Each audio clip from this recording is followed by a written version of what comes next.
Bikineros del mundo, sean ustedes muy bienvenidos a un vídeo muy especial en el que vamos a hablar del pasado, del presente, que es el día de descanso en el Tour de Francia, y del futuro, que viene que flipas. Sí, porque somos profetas, y lo vais a ver al final del vídeo. Por cierto, vaya camisetina guapa que llevas, Sí. El naranja no corre más, que lo sepas. Bueno, pero yo como corro poco, me dice mi mujer, tú que es que ya no vas a planchar nunca. Digo, ¿por? Hay que tender muy recto y muy estirado todo. Hay que hacer las cosas bien y ya está. Venga, cabecera, y empezamos con un vídeo muy guay. Bueno, primero vamos a hablar un poco del pasado y vamos a hacer en modo sprint las 10 etapas que vivimos hasta ahora del Tour de Francia. Etapa 1, ya lo visteis, una caída absurda, para mí provocada por un agujero en el pavé. Thomas y Berger se pegaron un fogón tremendo, rascando ese puntín que te puede meter de amarillo en el Tour, en el podio, ahí arriba, y decir, mamá, mira, el triunfo de una vida. Justificado, pero vaya fogón. Luego la etapa la ganó Philipsen al sprint, hubo abanicos, Roglic y Evenepoel perdieron 40 segundos más o menos, y luego Evenepoel se enfadó un poco, no firmó un autógrafo a un niño, pero al final sí. Llegamos a la etapa 2, este Tour está siendo el Tour de las caídas, no salieron Ghana, no salieron Biseguer, me jodieron la Liga Fantástica, una etapa en la que hizo frío, luego hizo calor y Van der Poel estaba en su salsa. Etapa 3, ya empiezan las voces más discordantes a analizar por qué no se cae Roglic, y Roglic va con la chorra fuera, gana Merlier y con un fogón tremendísimo, Philipsen pa' casa.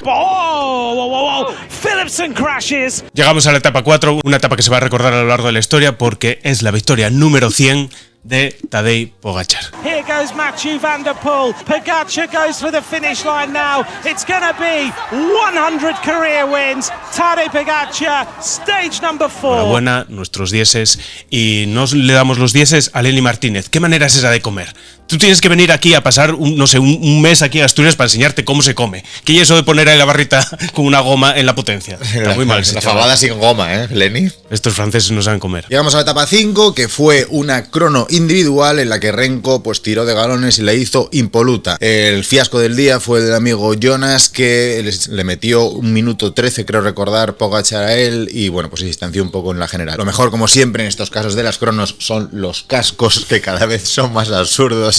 El de Vingegaard es tremendo. Etapa 6, fuga de la fuga, y como no, Ben Hill está ahí metido, y es que es nuestro nuevo Mesías. Muchas gracias, pero hubiese preferido ganar la etapa de ayer. ¿Te refieres a la etapa 5? Por culo te la... Lo adoramos, lo queremos muchísimo. Había quedado un vacío ahí entre la mejor época de Alaphilippe y esta de ahora. Tenemos un nuevo referente que es Ben Hill. Te queremos, te adoramos, aunque parezcas un jubilado de la mina. Etapa 7, llegamos a uno de los nuevos memes que se van generando diariamente, pero este es que me gusta mucho. Un murito sprint al final de Pogačar para llevarse la etapa, la 101 ya, y nace el meme del superglue Vingegaard, que está guapísimo. Me encantan estas movidas. Para esto pago internet. Etapa 8, la etapa más aburrida de estas 10 primeras.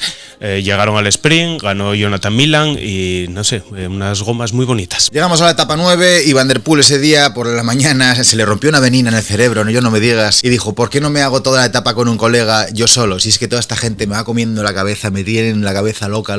Tiraron los dos 160 kilómetros, pero a falta de 500 metros, ya Van der Poel en solitario en ese momento, lo cogieron y perdió la épica, la heroica, no se escribió historia, una lástima.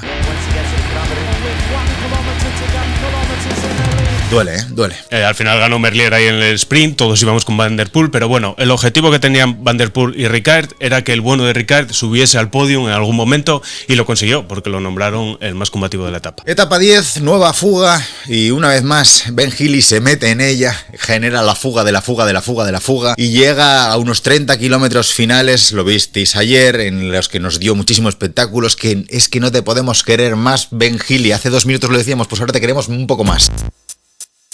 Lástima que al final, pues bueno, se desinfló un poquitín y Simon Yates, tirando de oficio, se llevó la etapa por delante de Ironsman, que nadie contaba con él.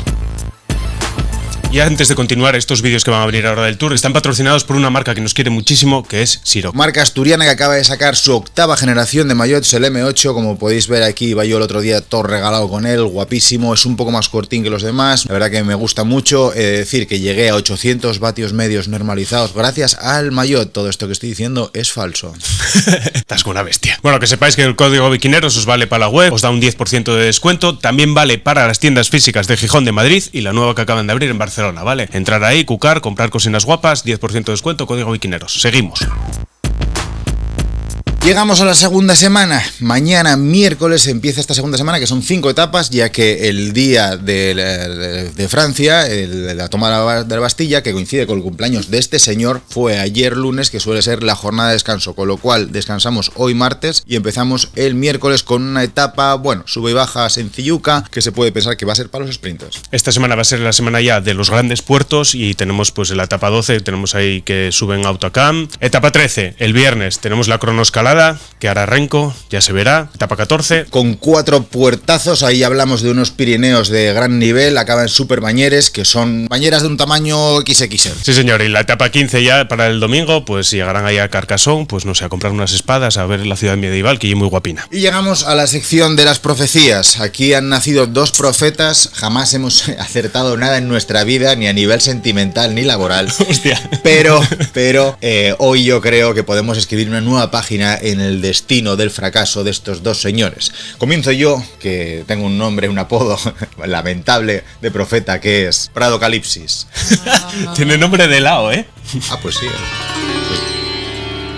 El profeta Pradocalipsis profetiza, avanza, ve el futuro, y yo desde aquí, desde Corbera de Asturias, os vengo a decir que en la etapa 13, en la crono, el señor Jonas Vingegaard se va a venir arriba, va a ganar la crono y le va a meter más de 1 minuto al señor Tadej Pogačar. Pero al día siguiente, en Superbañeres, el señor Tadej Pogačar va a recuperar el amarillo de nuevo y le va a meter más de 1 minuto, recortándole todo y más al señor Vingegaard, que va a estar fundido porque ese día va a cenar un sándwich mixto y se va a ir para la cama pronto.